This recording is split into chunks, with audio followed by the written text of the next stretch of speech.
Toastmasters International is a nonprofit organization that has helped millions around the globe build confidence with public speaking. Since 1924, our Learn by Doing program will give you improved communication, public speaking, and leadership skills, all while building confidence for your next big presentation, whether it's in person or online. From those looking to change the world to those just looking to give a boost to their career, we know how to help. Build confidence in you. Visit toastmasters.org/find to connect with one of our over 16,000 clubs, meeting online or in person. And our first section is prepared speeches. Today we have two speakers. The first today's speaker is Charlie Domaoal. Charlie is a seasoned Toastmaster, and he is our second-time guest from our friendly island of the Philippines. Charlie is an educator, business coach, a writer, and apparently a director of billion-dollar worth US-based company. His speech called 1%. His speech is a part of the Pathway Storytelling Level 3, and the project objective is to tell a story that offers a lesson or moral. He is going to use skills developed in his previous two projects. With no further ado, Charlie, please, the floor is yours.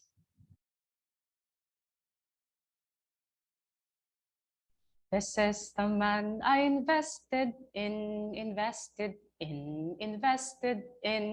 This is the man I invested in.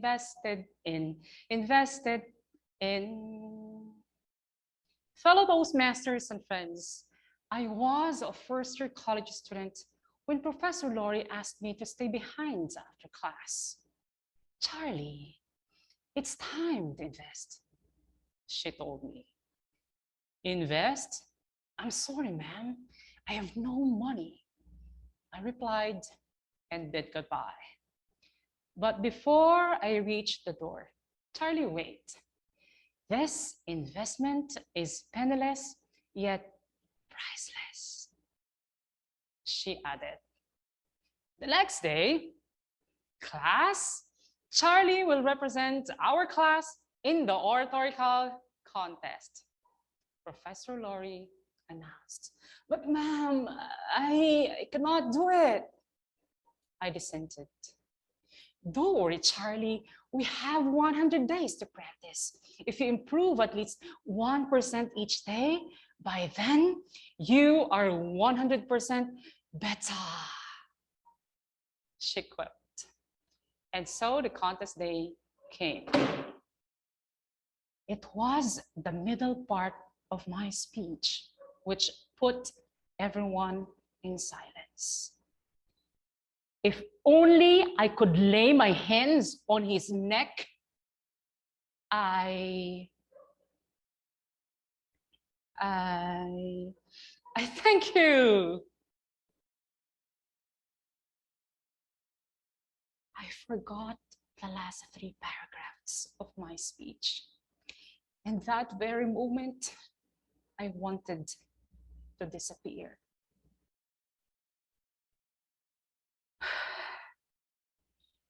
Then the following year came.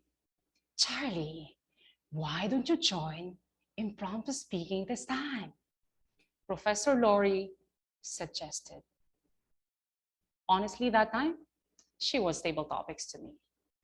I didn't know what to answer, but I invested just the same. Be different this time. Start with a song when you deliver your speech, she advised me. And so I did. And your breath might take away. What? And your breath might take away. Oh no. Where on earth did I get those lyrics? And the crowd started laughing endlessly. I was embarrassed. Needless to say, I lost. The following year, guess what? I tried again. I lost again. I got tired of trying and losing in my last year in college. Charlie, you did not invest in yourself for you to give up now. Professor Lori reminded. And true enough, that very moment, I realized that I did not lose at all because I am still here, because I invested in myself, and that made all the difference. It's time to put together all the 1%, which became 10, 20, 50, and now 100%. I am more than ready to battle again. And the contest day came. Contestant number 8, Charlie Domaoal. The question is, how do you define winning? One of the judges asked. It is through failing that we achieve winning. Wow, that was a winning speech, I think. And then the announcement of winners came.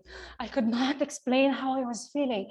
I was nervous, I was excited, I was trembling. And this year's impromptu speaking second place is Charlie Domaoal.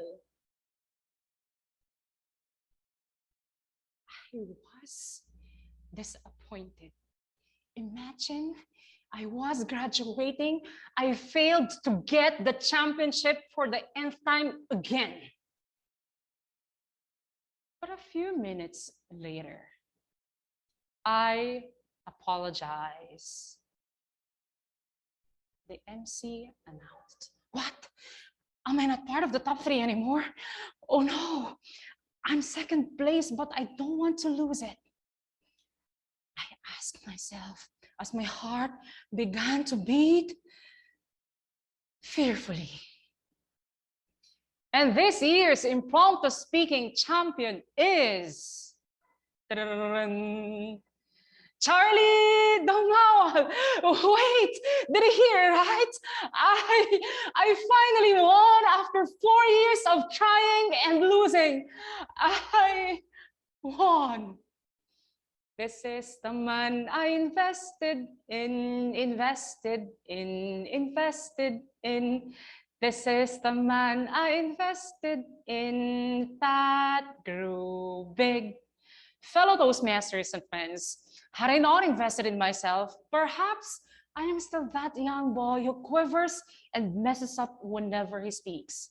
But now, I can use speaking to inspire and empower many people across the globe. Invest in yourself because it is penniless yet priceless. Allow yourselves to go through the process of failing, of making mistakes, of messing up, because it is through failing that we achieve winning. What separates a winner from a loser is that a winner never stops investing in himself, despite heartbreaking countless losses. And you can be that winner today.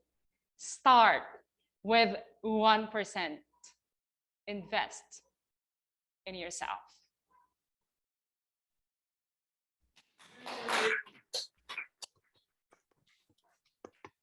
Thank you, Charlie. What a great storytelling skills here I can encounter. It's that is really rare for our club, and maybe someday Charlie will give us a master class on that. What do you think? Would it be nice? Okay, moving on to our. Thank you. Thank you. Yeah, thank you, Charlie, for visiting us today. Moving on to our next contestant, he is our newest Toastmaster, Mahesh Kumar. Mahesh is delivering us his icebreaker today. The speech is called 5,000 Years. This speech project is a part of Mahesh's Pathway Leadership Development Level 1, and the project objective is to deliver us a speech on any topic as an introduction to the club using any style that appeals. MK, please come join me on the stage, and now the floor is yours. Thank you, Kostya. Thank you, Randall, Alan, and fellow Toastmasters for giving me this opportunity to speak. This is my first speech at Toastmasters, and I'm visibly nervous. So I don't think it's fair to call me a contestant in this two-pony race, if I may call it that, because Charlie is a very seasoned and accomplished speaker, while I'm just starting. This, some of you might know that icebreaker speech is the first speech which a Toastmaster gives at these meetings, and this is my icebreaking speech. So here goes. My name is Mahesh Kumar. Kostya mentioned that. My friends and colleagues call me MK. So the purpose of my speech is I'm going to structure it in this manner. I'm going to talk about myself. Then I'm going to talk about reasons for joining Toastmasters and my first impressions and expectations from Toastmasters.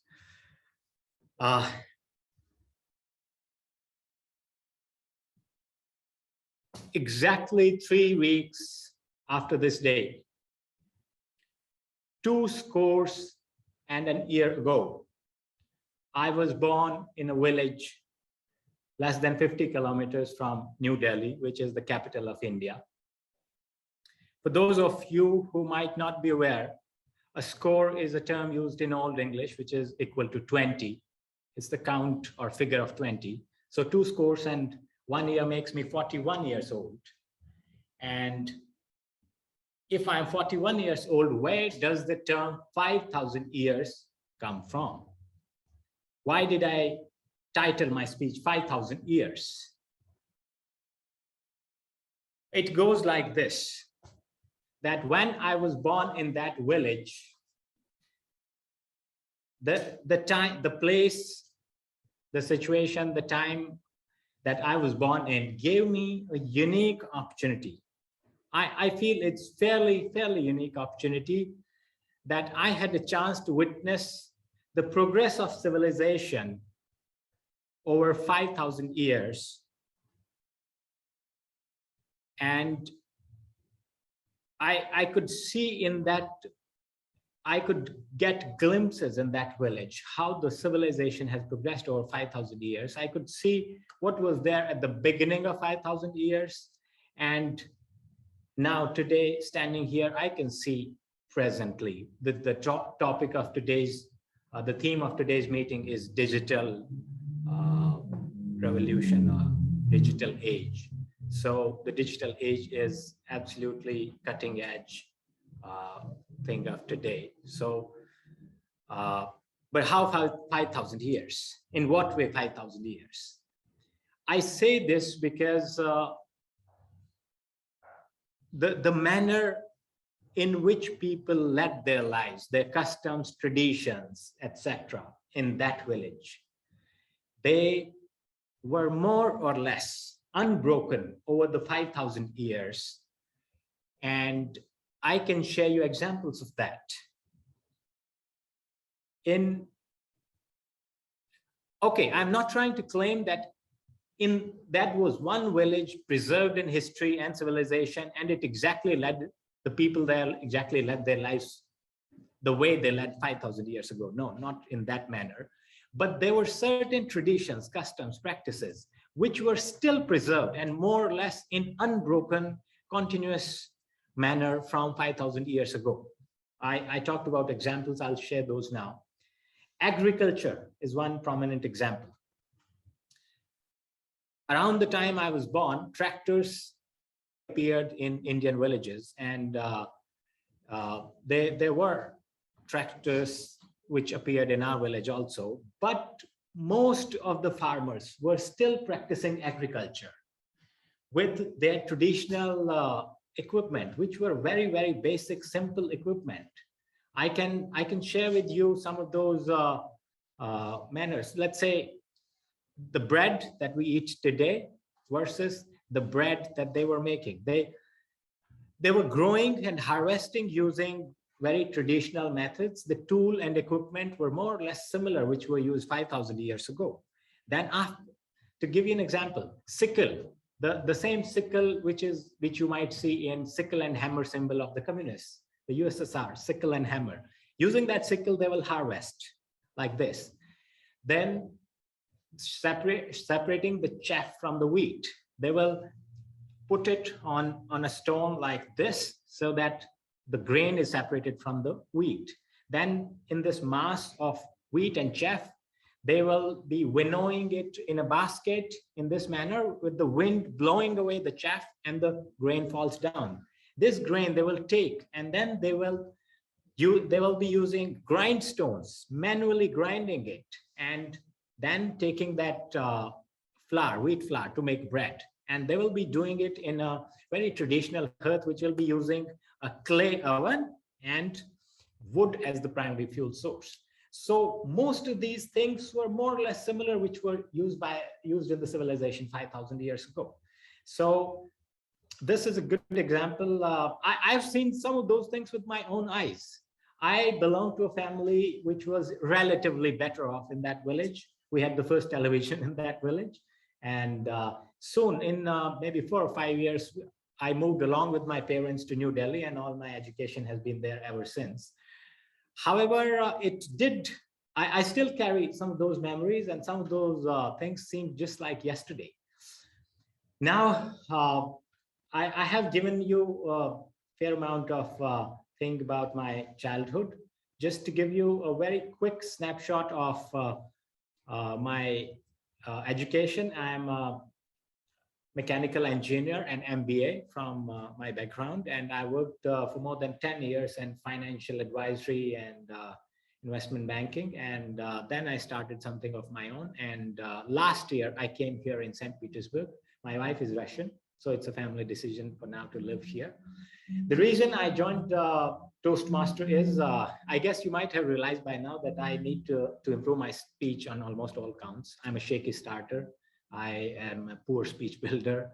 I am a clumsy finisher. So I guess I need to improve all of those. And what I saw in some of the fellow Toastmasters, they have those skills. We can learn from them.